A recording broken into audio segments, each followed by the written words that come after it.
జాబిలమ్మ కోసం కొన్ని కొనాలి. సో నాతో పాటు జాబిలమ్మ వాళ్ళ నాన్న వచ్చారు. చూద్దాం.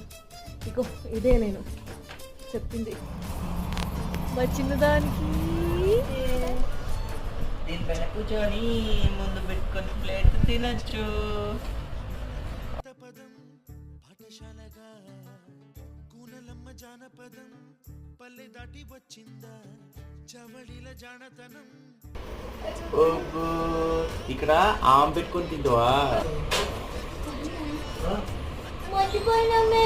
అమ్మో యాపిల్ మర్చిపోయినాం తల్లి.